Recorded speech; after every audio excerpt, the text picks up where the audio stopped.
नमस्कार।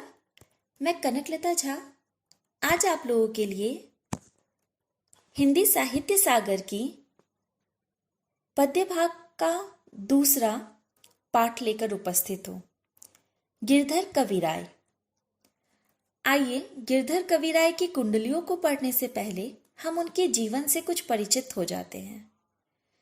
गिरधर कविराय के जीवन के बारे में अधिक जानकारी उपलब्ध नहीं है। श्री शिव सिंह ने उनका जन्म संवत 1770 दिया है। उनका कविता काल संवत 1800 के उपरांत ही माना जाता है। गिरधर कवि ने नीति, वैराग्य और आध्यात्म को ही अपनी कविता का विषय बनाया। जीवन के व्यवहारिक पक्ष का इनके काव्य में प्रभावशाली वर्णन मिलता है, जिसकी पैठ जनमानस में बहुत गहरी है। इसलिए इनकी नीति संबंधी कुंडलियां जनमानस में बहुत लोकप्रिय है। इस लोकप्रियता का सबसे बड़ा कारण है बिल्कुल सरल, सहज, व्यवहारिक तथा सीधी सादी भाषा में गंभीर तथा नीतिपरक तथ्यों का कथन।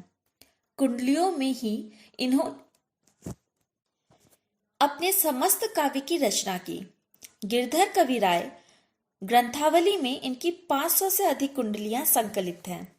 आइए पढ़ते हैं गिरधर की कुंडलियां।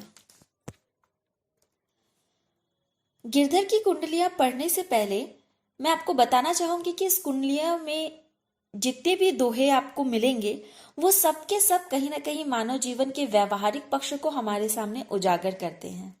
शुरू करते हैं। लाठी में गुण बहुत है, सदा राखिए संग।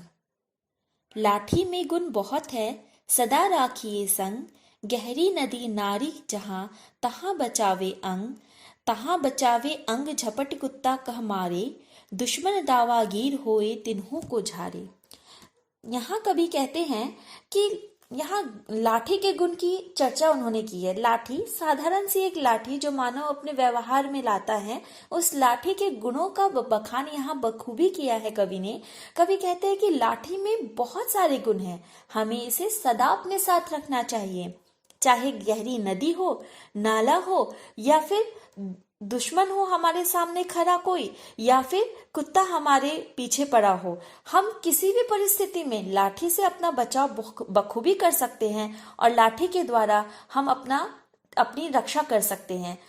यहाँ कवि कहते हैं कि मनुष्य को इन छोटी छोटी बारीकियों पर, इन छोटी छोटी चीजों पर जहां मनुष्य का ध्यान भी नहीं जाता है, यहाँ कवि कहते हैं कि हमें उसके ऊपर ध्यान देना चाहिए और लाठी के जो ये महत्वपूर्ण गुण हैं इसके बारे में हमें चर्चा करनी चाहिए और हमें सदा ही अपने साथ लाठी रखनी चाहिए।